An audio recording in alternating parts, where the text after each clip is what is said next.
everyone. Welcome to the Purple People Podcast, now a part of the Sports Authority Network, your digital media experience for all Minnesota sports fans looking for updates and news in one location. I am Kyle West, and alongside me, as always, is Adam Carlson. Hi, everybody. I'd like to thank Kyle for that nice introduction. I'd also like to remind people that not only are we available on the TSAN website, iTunes, Podomatic, and YouTube, we now write blogs and we do quick hits on the TSAN website. A quick hit is just a short little blurb about something that we are currently feeling on the team, something that we think that hasn't been addressed enough, I guess, in the media, and that we think people should know and talk about. Because, sometimes a story, like a news story, will break in the middle of the week. And I know personally, sometimes I just want to get my initial gut reaction just kind of out there. And, those quick hits are going to be a fun way to do that. And as listeners, we'd really appreciate it if you'd go to the website, comment on it, start a discussion, definitely. Get involved with the other fans. We'd like to see our community grow, our fan base grow, get people more informed, and keep things rolling here. And with that, I'll send you back to Kyle West here for a little bit, and we'll talk about our top story. What do we got? For our top story this week, and I think anyone could probably guess where we were going with this one. Percy Harvin either is or was or maybe we don't know. He might still be. We don't know really what's going on. No one seems to. He might be happy. He might want to trade. He might be at training camp. He might not be at training camp. That's our top story for the day. What's your thoughts on this one, Adam? Well, when I first heard the news, I was really surprised because it went from, I'm happy, everything's fine, to I'm having a couple problems, to trade me right away. I want out. And then the next day, it was even like, okay, I'm happy. See you all in Mankato. Yeah. It was the most, random 48-hour period as a Vikings fan that I can remember in a long time. I think this even trumps Brett Favre retiring, not retiring, coming with the team. I think it trumps that one for just absolute strangeness. Yeah, it trumps Favre Watch. Wow. Yeah. I don't know. To me, it's just really odd because I didn't see it coming. I don't know. I thought that he was happy, and I understand that he's still on his rookie contract. He's not making a bunch of cash. But then when he came out and said that money's not the issue, that confused me even more. Well, yeah, because everything you heard, like you said, leading up to this period is Percy is happy with the team. Percy is looking to step into a leadership role. He's looking to teach the younger guys. And then just out of nowhere, suddenly he's not happy. And then he doesn't provide any reason why. No, actually, instead of even getting a reason, all we got were other people stepping up and saying these aren't the reasons. Yeah. Like the offensive coordinator steps up and says, well, as far as I know, the offense isn't the reason.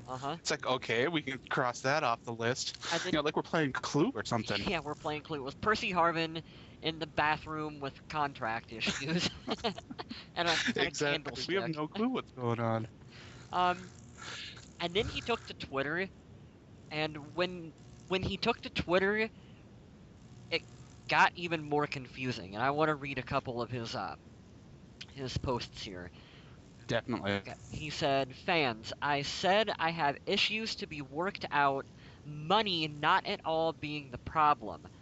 I've done everything asked and more. Me and Coach have been speaking and are on the same page, ... There's nothing I can do." Any kind of translation for that one?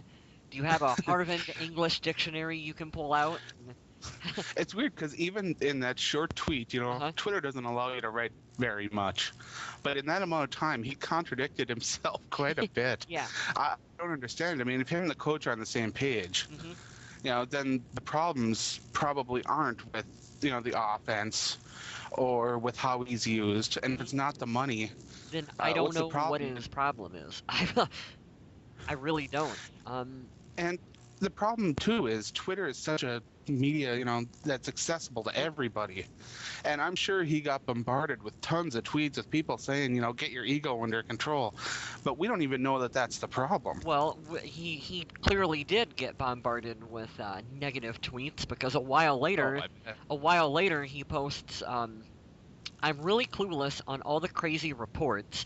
Had a great practice today. To all my real fans and real Vikings fans, see you in Mankato. Salute. That one bugs me a little bit. Then he said to all my real fans and real Vikings fans, see you in Mankato. Um, Real Vikings fans, and rightfully so, should have been extremely concerned when our second best offensive weapon, and that is second best behind Adrian Peterson, mind you, suddenly says he wants traded from the team. What did he expect us to say? Okay, you go right ahead, Percy. You go play with Tim Tebow and the Right. Jets. We'll just go ahead and let you do that. I'm not really sure what kind of response he was expecting. I I don't mean, you know. can't say, I don't want to be a part of Minnesota anymore, and then say, well, Minnesota fans, thanks. I, I don't really understand what he's hoping to achieve by doing that. Uh, Basically, I don't think he really achieved anything other than giving everyone something to talk about, and for the next 5 weeks until training camp officially begins. Now, when you're hearing that money's not the issue, money's not the issue. And when you see what the Vikings do with their contracts for rookies, they've got a rookie that they feel is a standout.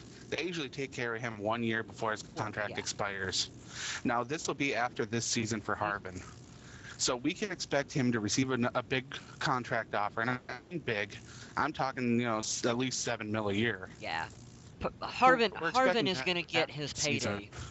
He is going to get Oh his yeah, payday from the Vikings. He's just got to shut up and play. let it happen. Play. Get out there on the field and prove to everyone that you can be an even bigger part of this offense than what you've been in the past, and you will be rewarded for your hard work, just like what the Vikings did for Adrian Peterson. They gave him a Right. huge contract because he deserved it, and Adrian did not hold out on the team. He didn't threaten to, you know, hold out or be traded or do any of that other dumb crap. He just showed up Exactly. and worked for the team, and Percy really needs to do that. And if you'd like to see a little bit more elaborated on that, you can always check out Kyle West's quick hit there on the Yep. TSAN website. Cheap plug. Yeah, cheap pop. Oh man. But I do have a theory about why Percy Harvin is upset. Okay, I would And love to hear it. I think that the main issue he's having is giving up those kick and the punt returns. I think that when they brought in all these guys that can do that, the Chris Carr, the Taylor, the rookies, the Child, all those guys to compete for those returns, I think that Harvin enjoys those returns too much and really doesn't want to give them up. Yeah, I could see that. In my opinion, though, I don't think Percy needs to be playing on special teams, only if we're in a big game situation and we need to put a big time player back there. Do I think that Percy should be going in? But when we're in week 3 of the regular season, he doesn't need to be back there returning every single punt. He should be more focused on getting his snaps offensively and helping the team out when we need him on key third downs or key fourth down conversions or out there in the red zone. That's where we need Percy Harvin. We've got other people who can get us field position. You know what I mean? But that brings up another issue too, because the Vikings offense wants to move to the more tight end based sets. They want to have 2 tight ends, maybe even 3 in Yeah. running situations, or in situations where they want to create distractions. Now that means that most likely it'll be a guy on the outside that'll be lining up, like a Jerome Simpson or a Michael Jenkins, someone like that. So I'm wondering if getting those snaps taken away too Well, could have added to a lot of that. possibly, but I mean, Percy's a real versatile player. We've seen him line up at just flat out as a running back and take snaps at that position. He can line up basically any spot on the field and he's gonna get his touches with the football. I get where you're coming from, but our offense evolving to include more tight ends, okay, that's just gonna open up more places for Percy in the slot, and it's gonna allow him to be more open because defenses got to worry about, okay, where's Kyle Rudolph at on this offense, instead of Right. just simply focusing in on stopping Adrian Peterson and then cut Percy Harvin out, and then the Vikings have absolutely no offense anymore on the team. He should be happy that we have other people that they're bringing in to help But out. no, I don't have the numbers in front of me as far as from last season. Hmm. But from what I can remember, he was only on the field for maybe 50, 54, 55% Yeah, of the plays last year. And that in itself, if he gets those kick and his punt returns, well, I don't want to say taken away from him because you earned that yeah. privilege in camp. But if those are something that he doesn't get anymore, those percentage of plays on the field should increase. And if they Well, don't, then and they I don't know. I can understand his gripe. and they will increase, but doesn't as a player typically evolve from being a rookie to a veteran on a team? Don't they usually take less and less of a role on special teams?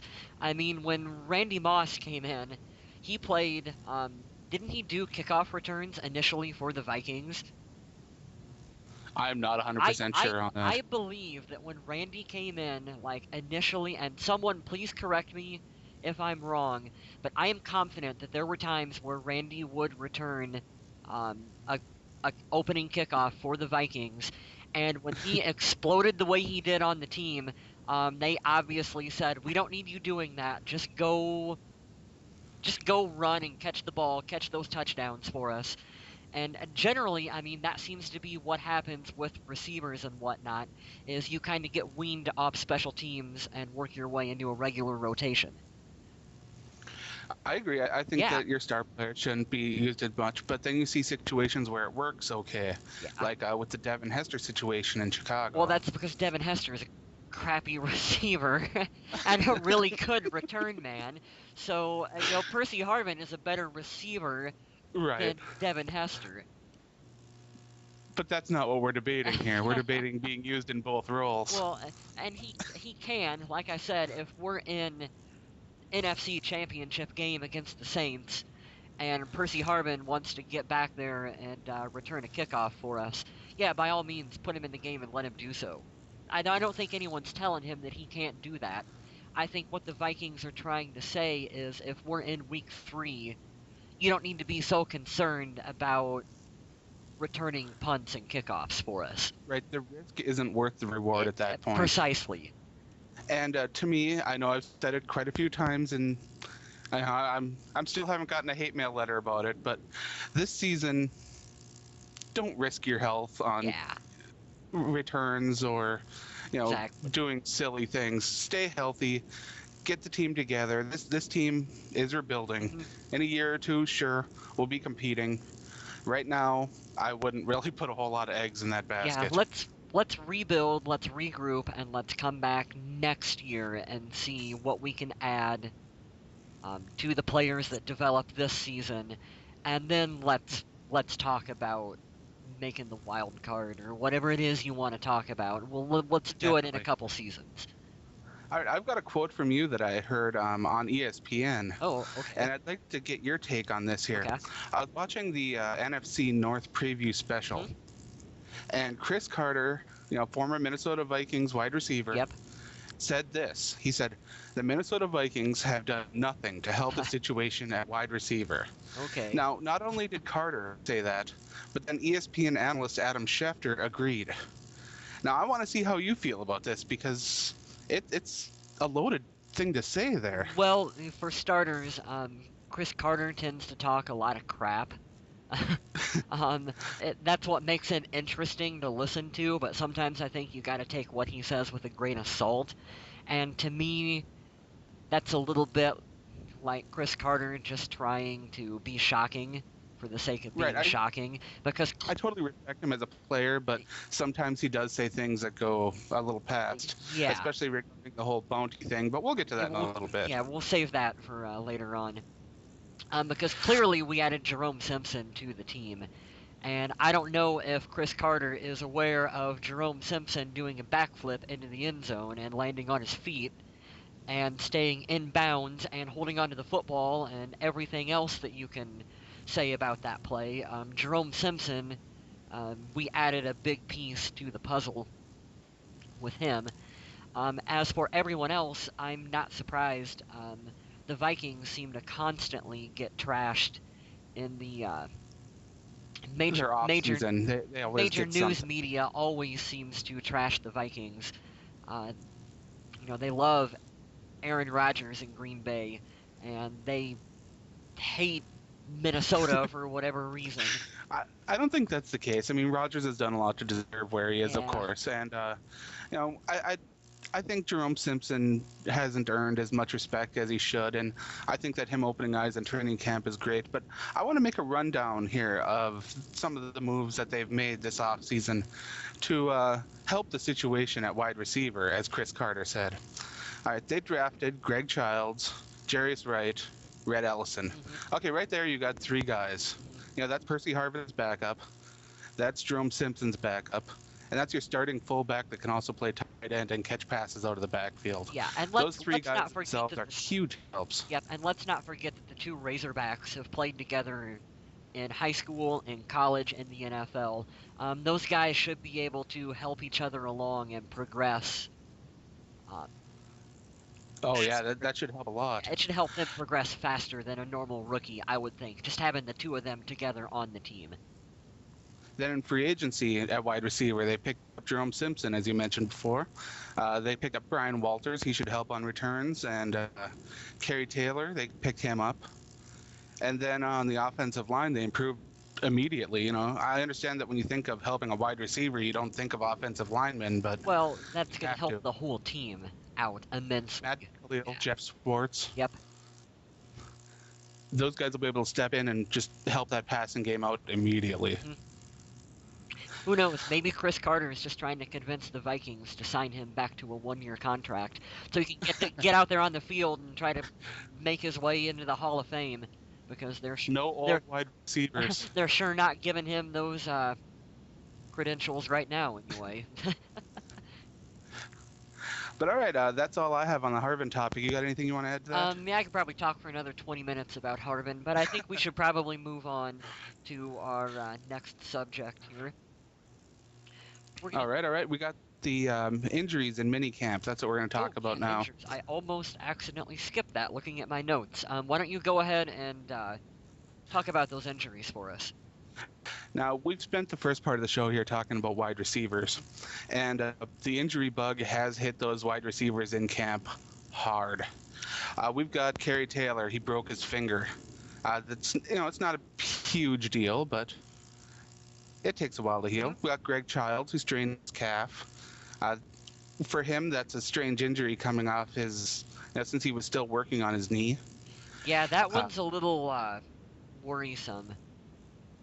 Yeah, I worry about his durability the same way I worried about Ponder when he came out, and about Percy. I don't really think we touched on his durability, but not to get completely back on him. But that's another thing about Percy, is his durability is a worry too. He's got to be accountable for that. Yep. Definitely. Anyway, continue. This is on the injury report, so I'm gonna read it. But Brian Walters twisted his ankle. Yeah. Alert the media. Stephen Burton has pneumonia. Now, I've had pneumonia twice, and I've got to say, I feel bad for that man. That is not fun. No, it's not. Laying in bed coughing. No, not fun. Jasper Brinkley, hip injury, groin injury. You said you were gonna laugh. I said I was gonna laugh. I didn't laugh too bad. Not bad. What can we say? Jasper Brinkley's groin hurts. It does. His hip and his groin. Yeah. We won't make any jokes. You guys can handle that. You know what? We don't have to worry about Jasper Brinkley going out to any nightclubs. Not with a hurt groin and a hurt hip. He's not going to be picking any chicks up. If the Love Boat happens again, Brinkley probably will not be one of the ones we have to worry about. We could do a whole show on that Love Boat. Of course, we have Adrian Peterson's knee. That's the big story there. Yep. We've got Chad Greenway. He was excused for personal reasons, but he showed up to camp anyway. Now you gotta love that. You gotta love the heart of that man for doing that. Definitely, for all he's going through, for him to show up, that should put some perspective to Percy as to why he should show up to camp. Chad Greenway can show up and do what he's doing. Percy and his hurt ego can get out there and help the Vikings too. As you said, Percy Harvin out with a bruised ego. No, it's his shoulder. Is it his shoulder, or is it his ego, or is it his groin? You never know. Yeah. But I'm looking down the list there. We've got 1, 2, 3, 4, 5 wide receivers. Yeah, and this showed up one on of the my injury report. With this team going into this season is that we, for whatever reason, have a lot of players that were coming off from injuries the previous season, and I am just scared to death that come week 12, everyone is going to be on IR, and we're going to have, I don't know who lined up out there at wide receiver. Some Bernard Berrien's going to be back on the team, but oh no, we have nobody else to throw the ball to, and at least we got some pretty durable tight ends there in reserve that if we need to slap them in there, we can. But yeah, I think we can lean on Kyle Rudolph to help carry this offense. I see good things coming from him in the future, and John Carlson should be a big piece to definitely this season as well too. All right, let's move on now. We got some quotes here about free agency that I'd like to hear from you. Oh, okay.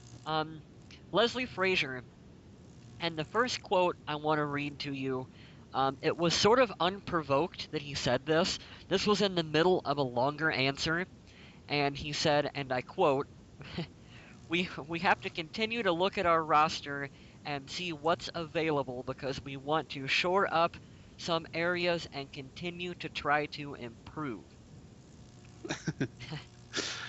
Oh man, And I don't like the sound of that. Yeah, this was after the end of their 3-day OTA period that he said this. And like I said, this was unprovoked in the middle of a longer answer that he basically said, we got areas on the team that we need to improve, and we're going to take a look and see what else is out there.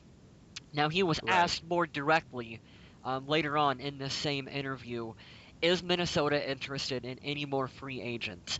And he said, and I quote, there's a chance of that. We're going to see what's out there and talk about our current roster.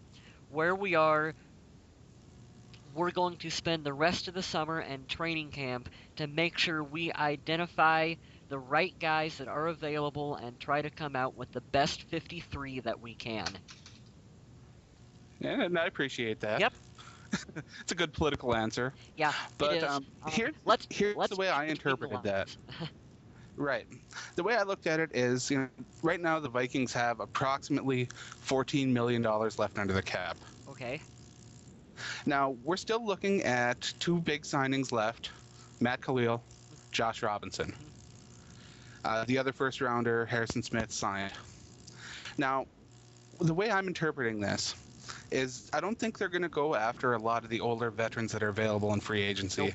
I think what you're going to see is what we saw a lot of during the off season. I think we're going to see a lot of smaller, no-name guys that don't make the cuts on other teams that the Vikings think have talent to bring in and compete and grow with the team. I think that rebuilding really helps that right now because you're not just trying to plug and play. Yeah. You're trying to find pieces that fit and you're going to develop them. And like I said, I think it was in our first show that I'd like to see the Vikings develop talent. Yeah. Well, and I mean, also, at this point in free agency, you're not going to go out there and you're not going to really get a big name that's going to come in and make like a big splash, media-wise and fan-wise. You're not really going to find someone like that. But you still got fan calling for O.J. Otagwe and E.J. Henderson to come back, Yeah, I wouldn't be surprised if E.J. makes his way back on this team just because of that middle linebacker position. Yeah, and needing to bring competition and depth at that position. With Frazier being, a defensive-minded guy, When Right. I heard these quotes, the first thing that popped in my mind was he's looking at that middle linebacker spot and he's going, we're not quite there yet. We might need to continue to look and see who else is out there that we can bring to push the guys on the roster that we currently have. Right. Um, When I immediately heard that, I thought of two positions. I thought of that middle linebacker yeah, spot, and I thought of safety. yeah, safety Those are the too. two spots I Yep. thought of. Do you have anything else to talk about under the free agents? Um, no, nothing I can think of offhand. Because this is a great lead into my talk about safeties. Okay, well, yeah, go ahead and lead us into it. Because our next topic is Husain Abdullah. Yep. Now, the Vikings did offer him a contract to return at safety, and I do like Abdullah's play. I think that he can play smart. He gets burnt sometimes, but that happens to the best of them. But he is taking the year off with his brother Hazma. Now, Hazma is a corner for the Arizona Cardinals, and they're going to go visit Mecca. Yep. Now, this is a religious experience for them. They're just taking the year off, then they're going to decide whether or not they want to return to football. How do you feel about that, Kyle? Also, I want to note that Minnesota offered him the contract, and he turned it down because, as part of his faith, he does not like to draw extra attention to himself in terms of money. And so, part of the reason why he turned that contract down was because it sort of went against his religious beliefs. Um, you obviously, we don't expect everyone to be of the same faith and whatnot, Right. but I give him all the credit in the world for following his faith and his religion and saying there are more important things in life than football. I'm going to take a year off and go do this. Right, he's following his faith, and a Yeah. lot of people do that, whatever faith that is. Yep. And I really do appreciate that, especially for Abdullah, who, even if it wasn't for this trip for him to, follow his beliefs, he probably would have still been on the fence about returning this year because of his concussions. Yeah, definitely. He's had 4 concussions over a 2-year span, so there was a bit of a medical concern on his part. And with all that's been coming out about concussions in the NFL, and especially with what happened with Junior Seau and Yeah. whatnot, you definitely want to respect a player's opinion to take care of themselves and put their health first, because it is just a game. It is just football, and it's Right. in the grander scheme of things, it's not that important. So I think what he's doing is really cool, and I'm sure the Vikings are leaving it open to where if he would ever want to come back to the team, that I'm sure the door is open for him to do so. I hope so. Yeah, and he also said, I have a quote from him too. He said that Minnesota was a beautiful place with beautiful people. Honored I could experience it. That's great. I hope that he does decide, whether he decides to come back or not, I'm wishing him the best in the future. Yeah, definitely. And he was also. Did we mention that he was undrafted out of Washington State? No. No, there we go. There's a little fact for you. Pin that one on the bulletin board. Yep. All right, and I think that brings us to our closing topic for the week, and this is one that I know that you have a very strong feeling about. Yeah, the Favre bounty scandal. It was bound to come up in one of these podcasts eventually, and now seems like as good a time as any to cover it because the price that they had on Favre in that game, were all the way up to $35,000 for knocking Brett Favre out of that game.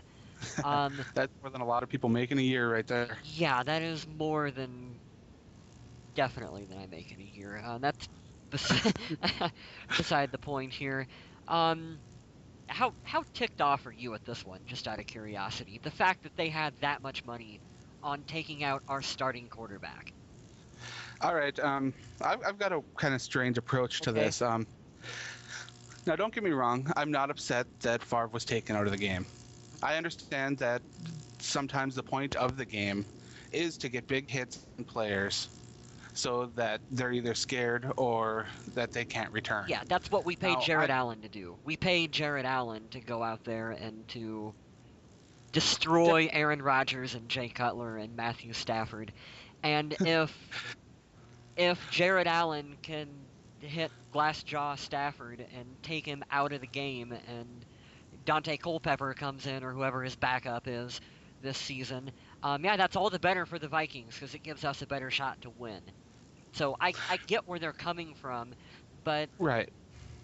I mean, It's the money attached to yeah, it. the That's the problem. Vikings we're already paying Jared Allen a lot of money to go out there and do it, and he's self-motivated as is to want to get the sacks and do well on the field.